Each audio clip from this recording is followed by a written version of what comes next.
Добрый вечер. В эфире информационный выпуск Амшекшара. Коротко о темах в сегодняшнем выпуске. В Абхазии прошли мероприятия, посвященные Дню памяти жертв геноцида армянского народа. Открыты продажи билетов на первые рейсы в Сухум. Вся информация на сайте международного аэропорта имени Арзамаса. С 1 мая начинается регулярное сообщение Меретинский курорт Сухум. Сотрудники АЖД готовятся к приему электропоезда. От нашей с вами поддержки зависит, сможет ли проект ВААК «Игры народа Абаза» пройти в финал всероссийского конкурса «Ты в игре». –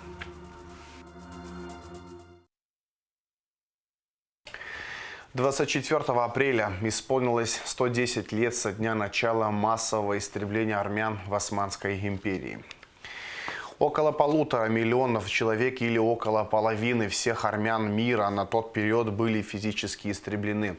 В Сухумской школе номер 9 имени Аванеса Туманяна прошли памятные мероприятия, посвященные Дню памяти жертв геноцида армянского народа. Почтить память жертв геноцида пришли вице-президент Беслан Биглава, премьер-министр Владимир Делба, замглавы администрации города Сухум Автандил Сурманидзе, председатель армянской общины города Сухум Самвел Карапетян и представители армянской общины Абхазии. В памятных мероприятиях участвовала и наша съемочная группа. Репортаж Кунды Шоуа. «Помню и требую». Под таким лозунгом ежегодно в Абхазии проводятся памятные мероприятия, посвященные Дню памяти жертв геноцида армянского народа. В Сухуме памятные мероприятия начались с утра в школе номер 9 имени Аванеса Туманяна. Ученики подготовили программу, отразившую трагедию армянского народа. Традиционно в этот день миллионы армян и сочувствующих им представителей других народов в разных странах мира отдают дань памяти жертвам геноцида, унесшего жизни около 1,5 миллиона человек и около половины всех армян мира на этот период. Было спланировано и реализовано массовое убийство мирного армянского населения правительством младотурков. К сожалению, и сегодняшнее современное турецкое правительство не признает этот факт. Но мы помним и будем помнить всегда. И мы благодарны всем государствам, которые признают этот факт и поддерживают нас, и всем людям. Геноцид армян называют первым геноцидом 20 века. Это физическое уничтожение христианского армянского населения Османской империи. Спасая свои жизни и жизни своих детей, многие армяне приехали в Абхазию. Их потомки сегодня вносят посильный вклад в развитие абхазского государства. Бойцы батальона имени Баграмяна в Отечественной войне народа Абхазии проявили мужество и отвагу. Многие из них сложили головы за независимость нашей страны. И сегодня абхазский народ вместе с армянским народом скорбит о тех страшных страницах ее истории. И наша задача никогда не забывать свою историю, чтить ее, нести ее. Основная наша задача, конечно же, сегодня нашим современникам, чтобы такие страницы, трагические страницы никогда не повторялись. Ни в истории армянского народа, ни в истории абхазского народа, ни в истории других народов. Я, конечно же, был очень тронут сегодняшним, то, что я увидел. Я видел, как многие плакали там. И хотел бы пожелать всем мира, добра, любви и процветания. Геноцид – это преступление, у которого нет срока давности. Эта трагедия не только унесла жизни невинных людей, но и оставила глубокий след в душах уцелевших, формируя их идентичность и стремление к справедливости. Армянская община в Абхазии для нас, она имеет огромный вес, она имеет особое отношение с нашей страной. 27 героев социалистического труда. Это говорит о том, что это этнос-труженик. Это люди, которые своими руками делают очень многое. 4 героя Советского Союза. Это во время Второй мировой войны, вы знаете. А в нашу войну 92-93 года с Грузией 18 героев армянской национальности. Из них 6 посмертно. Это тот капитал, который ваш народ и в целом наш народ несет в этой жизни. Это надо ценить, это надо знать, это надо уважать. Сама дата 24 апреля выбрана в качестве Дня памяти в связи с тем, что в этот день была уничтожена вся элита армянской общины Константинополя, столицы Османской империи. В этот день, в 1915 году, по приказу правящей в Турции партии «Единение и прогресс» были арестованы все виды представителей армянской интеллигенции – учителя, врачи, ученые, писатели и журналисты, священники и даже депутаты парламента Турции. Арестованных без суда и следствия отправляли в пустыню. Часть депортированных была убита в пути, другие – по прибытию в места назначения. В целом в событиях того периода погибло около 1,5 миллиона армян, причем гонениям и пыткам подвергались все без разбора. Это женщины, дети, старики, мужчины. И поэтому у армян всего мира 1915 год ассоциируется со скорбью, с трагедией. Завершилось мероприятие траурным шествием к морю. Его участники опустили в воду цветы в память о жертвах геноцида. По всей стране прошли мероприятия, посвященные этой скорбной дате. Кундашоу Алексея Гухава, Абхазское телевидение. Президент Абхазии Бадыр Гунба обратился к народу в День памяти жертв геноцида армян. Армянская община, появившаяся здесь после трагических событий того периода, стала неотъемлемой частью нашей страны. Для их потомков наша Абхазия стала родиной, и они активно участвуют в становлении и развитии абхазского государства. Пусть память о жертвах живет вечно, а новые поколения помнят уроки истории, говорится в обращении. Спикер парламента Лаша Ашуба от имени Народного собрания выразил соболезнования армянскому народу в связи с Днем геноцида армян. Сегодня мы склоняем головы в память о жертвах геноцида и выражаем слова поддержки их потомкам. Абхазскому народу близка и понятна скорбь армянского народа. Депутаты Народного собрания вместе с армянской общиной Абхазии разделяют боль утраты и желают всем мира и добра, говорится в обращении. Персональные стипендии имени Владислава Арзанова и Сергея Багапш для студентов АГУ увеличены с 3 до 10 тысяч рублей в месяц. Соответствующие указы подписал президент Бадыр Гунба. Персональные стипендии имени Арзанова были учреждены для студентов, имеющих высокие академические достижения на филологическом, историческом факультетах и в отделении международных отношений. Персональные стипендии имени Багапш были учреждены для студентов АГУ, обучающихся на агроинженерном, педагогическом и экономическом факультетах. Практически все билеты на рейс Москва-Сухум 1 мая уже выкуплены, сообщил министр энергетики Абхазии Батал Мушба. Билеты на обратный рейс в Москву 1 и 3 мая еще доступны на сайтах авиакомпаний и агрегаторов, добавил министр. Уже 3 мая авиакомпания ЮВТ Аэро совершит рейс из Москвы в Сухум, а 6 мая состоится первый перелет авиакомпании Икар в Сухум из Нижнего Новгорода. С наличием билетов и ценами на них можно ознакомиться на веб-сайте международного аэропорта Сухум. Обращаясь к нашим гражданам, обращаясь к гостям Республики Абхазия, хотелось бы сказать, что уже созданы все удобные возможности для граждан для того, чтобы приобретать билеты на прилетающие и вылетающие рейсы в международный аэропорт имени Владислава Григорьевича Арзанова города Сухум.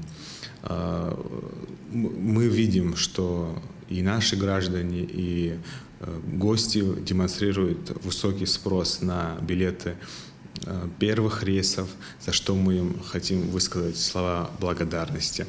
Также отдельно хочу подчеркнуть, что наши граждане имеют возможность попасть на первый рейс, который вылетит из Сухумского аэропорта. На мой взгляд, это тоже очень важное историческое событие. Возможности электронные есть, доступные, которые сегодня существуют.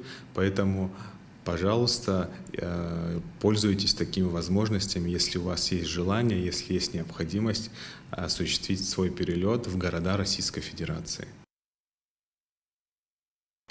В Сухум начинает курсировать электропоезд «Ласточка». Регулярное сообщение «Емеретинский курорт Сухум» стартует 1 мая. На маршруте предполагается 2 пары поездов в каждую сторону. Время в пути составит порядка 3 часов 20 минут.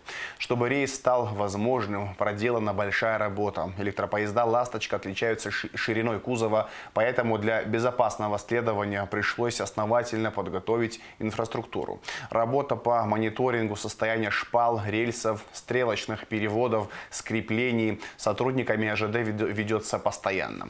Ежедневно на маршруте работают 4 бригады. Также проводятся работы по расчистке путей от зарослей. Благодаря всем проведенным работам значительно увеличена пропускная способность инфраструктуры АЖД. Это позволит увеличить не только пассажироперевозки, но и настроить объемы грузоперевозок.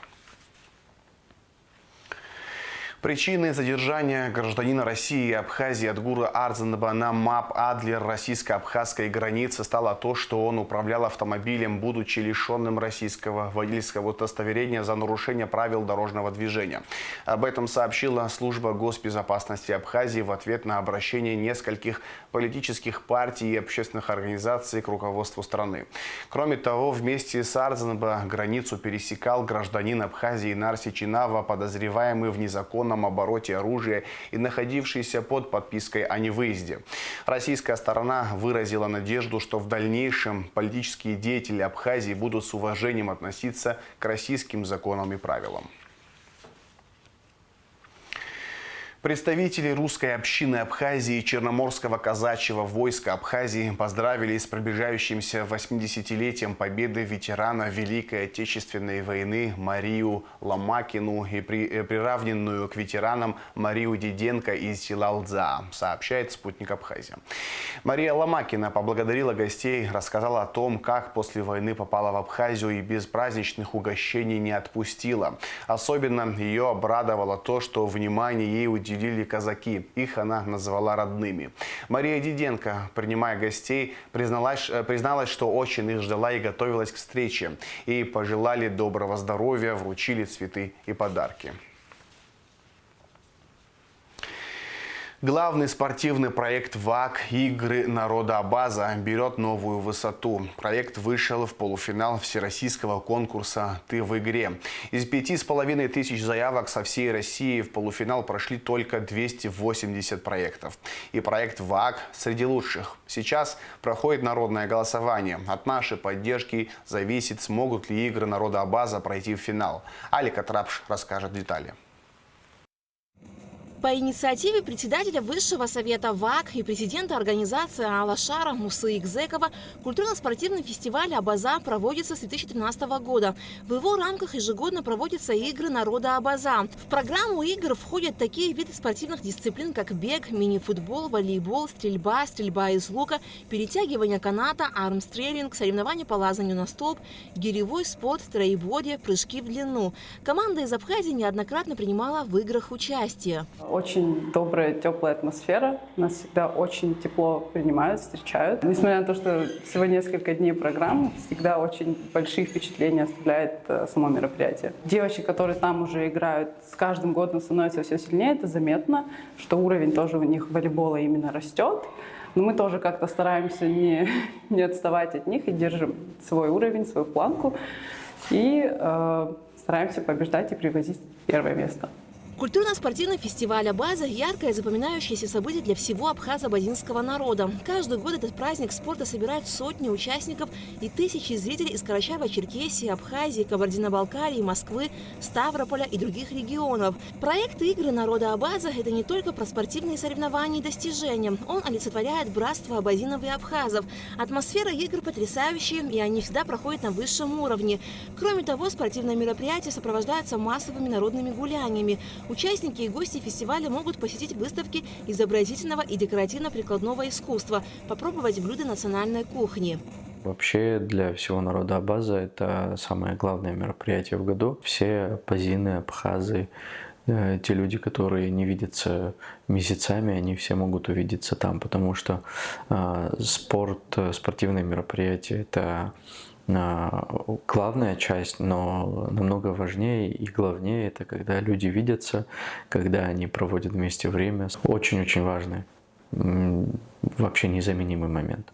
Главный спортивный проект ВАК берет новую высоту. Проект «Игры народа Абаза» вышел в полуфинал всероссийского конкурса «Ты в игре». Из 5500 заявок со всей России в полуфинал прошли только 280 проектов. И проект ВАК среди лучших. Сейчас проходит народное голосование. Именно от нашей поддержки зависит, сможет ли проект культурно-спортивного фестиваля «Абаза» пройти в финал. Хотел бы, чтобы все мы усиленно начали голосовать за Абаза игры, потому что я считаю, что его нужно выводить на прям каждый год, чтобы этот турнир существовал, чтобы эти игры существовали. И я считаю, что нужно голосовать. Я с удовольствием проголосую. Сам лично, если есть возможность такая. И каждого из вас призываю к такому прекрасному голосованию. Друзья, это очень важный момент. Такие мероприятия должны жить и должны развиваться, и поэтому в наших руках сегодня сделать так, чтобы просто перейти по ссылочке, проголосовать и вывести в лидеры Абаза игры.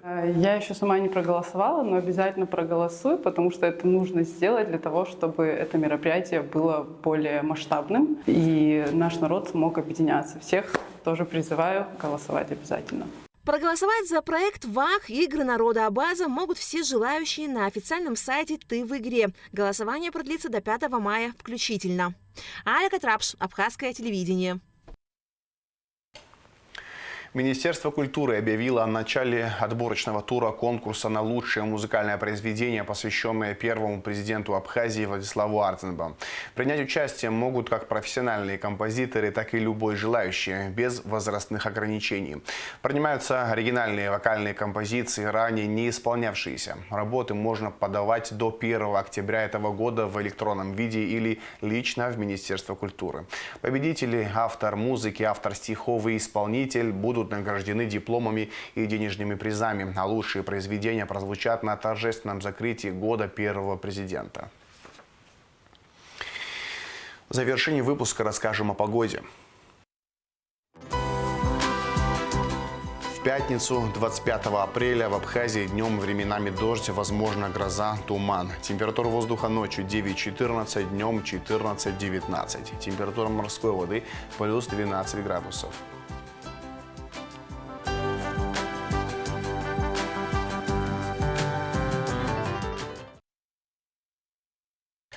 На этом информационный выпуск Амшевшара подошел к концу. Всего хорошего. До свидания.